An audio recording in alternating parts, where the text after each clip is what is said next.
Hello friends, welcome to JavaScript Tamil tutorial part 7. நான் சீனு. போன கிளாஸில் ஃபங்க்ஷன் பற்றி பார்த்தோம். இப்போ அதுலேயே ஒரு பேராமீட்டர் யூஸ் பண்ணி எப்படி யூஸ் பண்ணலாம் அப்படின்றத பற்றி பார்ப்போம். இப்போது அங்கே சீனுன்ற ஒரு ஃபங்க்ஷனுக்கு டிக்ளேர் பண்ணியிருக்கேன், ஆனால் அங்கே கீழே எதுவும் எழுதலை. இப்போ பேராமீட்டர் வந்து நான் பாஸ் பண்ணுறேன். இது தெரியுதுங்களா? இதை பார்த்தீங்கன்னா ரொம்ப முக்கியமான ஒரு இதை பற்றி தனியாக ஒரு கிளாஸை பார்க்க போகிறோம்.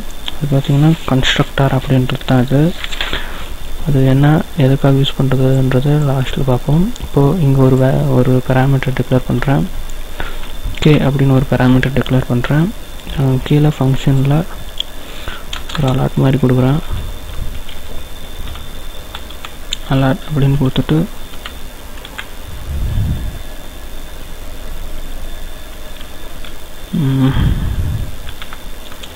ஐ லவ் இது வந்து கொட்டேஷனில் கொடுத்துட்றேன், ஏன்னா அப்படி பிரிண்ட் ஆகிற மாதிரி. சாரி,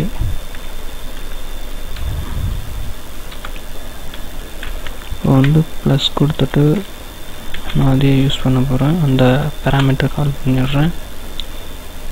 இது எப்படி அப்படின்றது கீழே அதை கால் பண்ணும்போது புரியும். உங்கள் சீனு அப்படின்றது தான் ஃபங்க்ஷனு. அந்த ஃபங்க்ஷனில் நான் ஒரு பேராமீட்டர் பாஸ் பண்ணுறேன். ஐ லவ் ஆப்பிள் அப்படின்னு போடுறேன். அதே மறுபடியும் காப்பி பண்ணி பேஸ்ட் பண்ணிக்கிறேன், ஏன்னா அப்போ தான் டிஃப்ரென்ஸ் தெரியும்.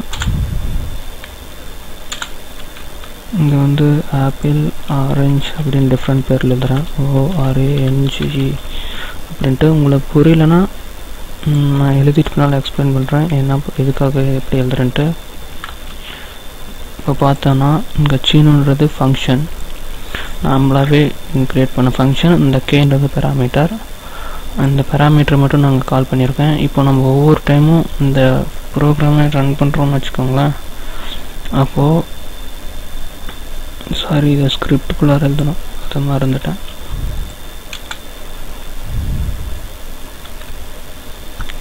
ஓகே,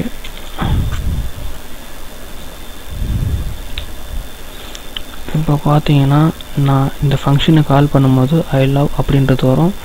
கே அப்படின்றது உங்கள் சீனு கே அப்படின்றது தான் இந்த கே. இந்த சீனு ஃபங்க்ஷனில் இந்த கேக்கு நம்ம என்ன வேல்யூ கொடுக்குறோமோ அது வந்து இந்த ஐ லவ்வோட ப்ளஸ் ஆட் ஆகி வரும், அலர்ட்டில் காட்டும். இப்போ நம்ம இங்கே சீனு அப்படின்னு எழுதியிருக்கேன். இந்த ப்ராக்கெட்டில் பார்த்தீங்கன்னா அந்த பேராமீட்டருக்கு வேல்யூ கொடுத்துருக்கேன் ஆப்பிள்னு. அது வந்து இங்கே டிக்ளேர் ஆகும். அப்போது இங்கே டிக்ளேர் ஆகுதுன்னா அது மறுபடியும் இங்கேயும் டிக்ளேர் ஆகும். இதை தான் ரிப்பீட் பண்ணி ஒரு 3 பழத்துக்கு எழுதியிருக்கேன்.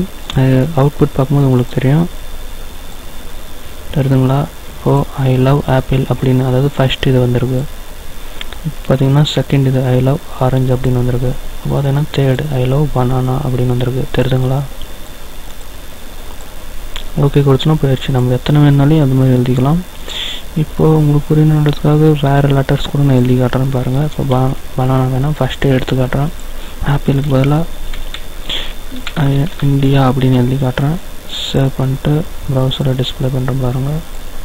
தெரியுதுங்களா? ஐ லவ் இந்தியா அப்படின்னு வந்துடுச்சு. இதுவே அப்படி வந்துடுச்சு. மீதி நம்ம அதுக்கு அடுத்தது எழுதுந்து ஆரஞ்சு பனானா பேன் அப்படின்னு எழுதியிருக்கேன். அது மாதிரி இந்த மாதிரி தான் நம்ம ஒரு ஃபங்க்ஷனுக்குள்ளார பேராமீட்டரை வச்சு நம்ம யூஸ் பண்ணலாம். இதை நீங்கள் ரிவைஸ் பண்ணி பாருங்கள். அடுத்த கிளாஸ்லேருந்து மல்டிபிள் பேராமீட்டர்ஸ் எப்படி ஒரே இதில் யூஸ் பண்ணுறது அப்படின்னு பார்ப்போம். தேங்க்யூ ஃபார் வாட்சிங். Please subscribe.